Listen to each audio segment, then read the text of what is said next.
Good morning students, this is Jiten Mishra. Today I will explain class 7th English grammar chapter number 7 primary auxiliary. Okay, so listen carefully. First of all I will say about the definition of the primary auxiliary. What is primary auxiliary? Listen carefully. An auxiliary is a helping verb. Auxiliary क्या होती है? एक helping verb होती है. In a sentence, एक sentence में an auxiliary is always used with another verb. किसी भी सेंटेंस में auxiliary जो है वो दूसरे verb के साथ में इसका यूज होता है. It helps the main verb. ये हमारी main verb में हमारी मदद करती है in forming the tenses को बनाने में, voices को बनाने में, and negation and question means negative sentences and question sentences को बनाने में हमारी मदद करती है. So there are two types of auxiliary in verb. इस चैप्टर में हमारी दो टाइप की auxiliary बताई गई हैं. फर्स्ट है आपकी primary auxiliary and another is modal auxiliary. Okay, तो primary auxiliary में आपका क्या क्या आता है? The words be, have and do are called primary auxiliary.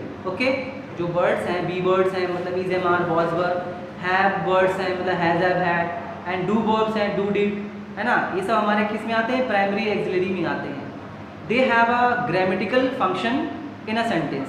ये सेंटेंस में ग्रामेटिकल फंक्शन का यूज करते हैं. नाउ हमारा दूसरा है मोडाइल एक्सिलरीज. मतलब words can, could, may, might, shall, should, will, would, must, need, use to, dare, ought to express करते हैं. क्या करते एक्सप्रेस करते हैं? Attitude like permission, possibility, etc. फिर modal auxiliary are also called modals. मतलब modal auxiliary को हम मोडाइल्स भी बोलते हैं. They do not change their form. ये अपनी फॉर्म को चेंज नहीं करते हैं. लाइक इसमें एक टेबल दी गई है इस चैप्टर में. Note the form of the primary auxiliaries. इसको आपको देखना है. फर्स्ट आपका कॉलम में है एक्सिलरी वर्ब, सेकेंड कॉलम आपका प्रेजेंट टेंस है एंड थर्ड कॉलम आपका पास्ट टेंस है. ओके, तो इसमें जो बी एक्सिलरी वर्ब है इसमें आपके आते हैं इज, एम, आर और पास्ट में आते हैं आपके वॉज वर्ब. ओके, और डू जो एक एक्सिलरी है प्रेजेंट टेंस में डू डज होता है और पास्ट में आपका डिड होता है. नेक्स्ट है आपका हैव एक्सिलरी. इसमें आपका प्रेजेंट टेंस में हैज हैव और पास्ट में हैड होता है. ओके, सो अब कुछ यहाँ पर पिक्चर्स में शो कराया गया है use of be words. Is, am, are be verbs का हम आपको यूज बताते हैं. Okay, listen. सो इसमें आपको यूज ऑफ बी वर्ब्स में आपके इज है, एम है, आर है, वॉज है, वर है. इसमें आपके एग्जांपल्स दिए गए हैं. इसमें आपका फर्स्ट एग्जांपल है आई एम स्टडीइंग हियर. मैं यहाँ पढ़ रहा हूँ. इसमें आपका use of am. Next second है शी इज स्टैंडिंग हियर. वो यहाँ पर खड़ी है तो यहाँ पर is. Next they are running. वो दौड़ रहे हैं. इसमें यूज है आपका आर का. The teacher was teaching. अध्यापक पढ़ा रहा था. इसमें was है.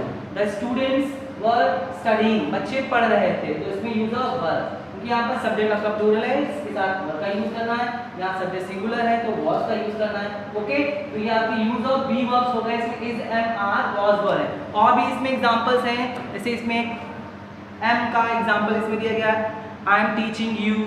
I am writing English. I am writing a few words. और इसके एग्जांपल्स हैं she is dancing, he is sitting on a chair, he is reading a book.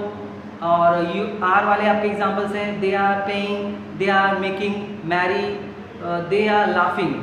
Okay, so अब आपका है इसमें कुछ वर्ड्स हैं, पॉइंट्स आपको देखने पड़ेंगे. जैसे it is use in the formation of continuous tenses. इसका यूज हमारा किस में होता है? कंटिन्यूअस सेंटेंसेस में. लाइक फॉर एग्जांपल है इसमें आई एम स्विमिंग. पहला है सेंटेंस में आई एम स्विमिंग मीन्स मैं तैर रहा हूँ. ओके, नाउ आपका सेकेंड पॉइंट है it is use to show that the action. इसका यूज होता है टू शो मीन्स दिखाने के लिए. द एक्शन उस एक्शन को दिखाने के लिए इज मोर इम्पॉर्टेंट जो बहुत ज़्यादा इंपॉर्टेंट होता है than the doer. Doer means कर्ता की अपेक्षा ज़्यादा इंपॉर्टेंट होता है. For example the missing files were found. The missing files were found, means जो खोई हुई फाइल्स थी वो मिल चुकी थी। ओके, नाउ नेक्स्ट पॉइंट है व्हेन फॉलोड बाय इंफिनिटिव, जब इसको फॉलो किया जाता है एक इंफिनिटिव के द्वारा, it is used to indicate a plan, ये इंडिकेट करता है प्लान को और एन अरेंजमेंट या किसी अरेंजमेंट को ये क्या करता है, इंडिकेट कर रहा है। For example, they are to leave next week, they are to leave next week, they are to leave, L-E-A-V-E, leave next week।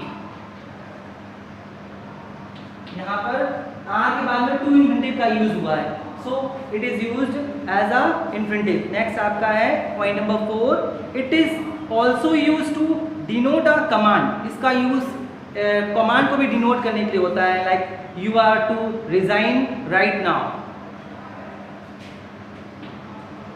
you are to resign right now। Okay, तो ये आपके यूज ऑफ बी वर्ब्स हो गए हैं। Now the use of do, does and did.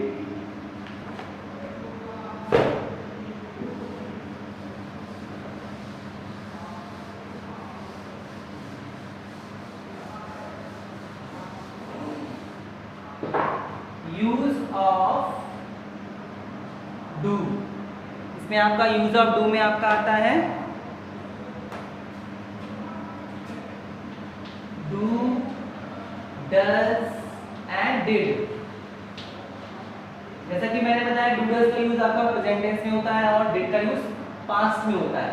तो इसके according आपके कुछ सेंटेंसेस हैं। इससे आपका फर्स्ट सेंटेंस है, डज जैकब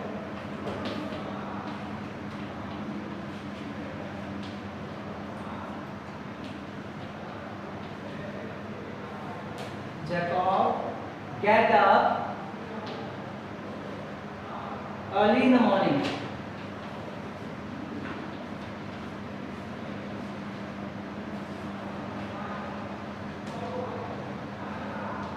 इसमें क्वेश्चन किया जा रहा है क्या जैकब जो है सुबह जल्दी उठता है ना, तो यहाँ पर इसका यूज हुआ डज एक्सिलरी का। ओके, नाउ सेकेंड आपका है डू ऑल trains stop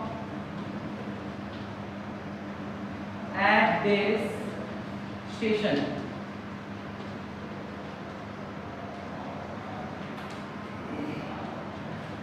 तो यहाँ पर किसका यूज हुआ है, डू का यूज हुआ है। Do all train stop at this station. Okay, क्या यहाँ पर सारी ट्रेन स्टॉप होती हैं, रुकती हैं यहाँ पर। नेक्स्ट आपका इसमें कुछ पॉइंट्स हैं। इसमें आपका पहला पॉइंट है, it is use to form negative question. Do does did का यूज किस लिए होता है, नेगेटिव क्वेश्चन को बनाने में। से use of it is use form a negative statement and interrogative statement, मतलब क्वेश्चन सेंटेंस और नेगेटिव सेंटेंस को बनाने के लिए इसका यूज किया जाता है। फॉर एग्जाम्पल, इसमें आपका एग्जाम्पल है, do you come here often, do you come here often, क्या आप यहाँ पर अक्सर आते हैं, do you come here often। now next point है in imperative sentences। imperative sentences में इसका क्या, it is used to make the statement more forceful। imperative sentence में क्या होता है, इसका यूज होता है to make the statement को कैसा बनाने के लिए, more forceful बनाने के लिए।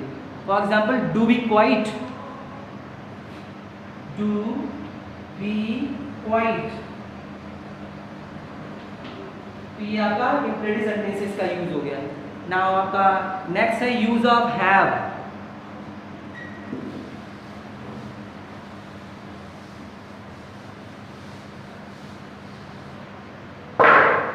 यूज ऑफ हैव, इसमें आपके आते हैं has, have and had.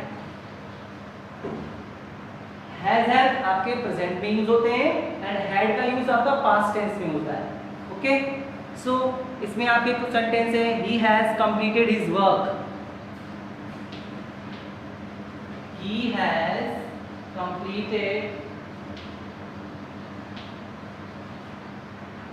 his work, वो अपना काम कंप्लीट कर चुका है, समाप्त कर चुका है। ओके, नाउ सेकेंड है आपका my friends have taken their dinner,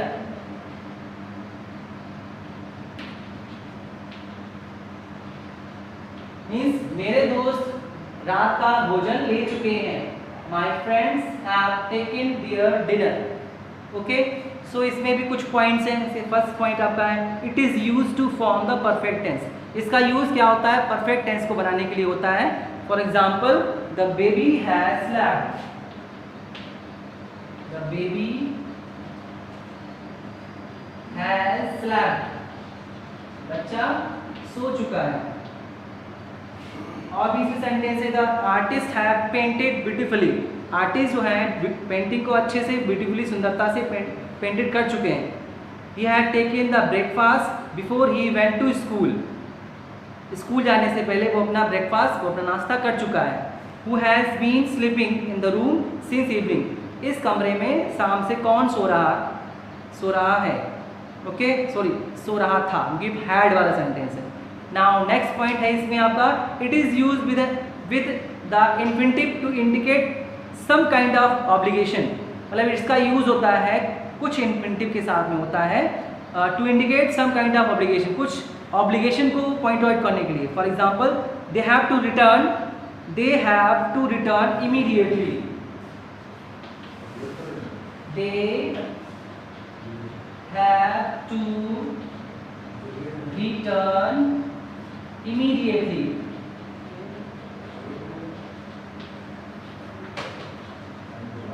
मतलब उसको जल्दी वापस आना पड़ेगा। he have to has to का यूज है, इसमें ऑब्लिगेशन का यूज है। they have to return immediately, उसको तुरंत वापस आना पड़ेगा। सो स्टूडेंट्स, ये आपका चैप्टर 7 है प्राइमरी एक्सिलरी, इसका लेक्चर 1 आपका कंप्लीट हो चुका है। इस चैप्टर के एक्सरसाइज हम लेक्चर 2 में आपको बोर्ड पर एक्सप्लेन करेंगे। सो अगर if you have any doubt please contact me my English WhatsApp group. Okay, thank you.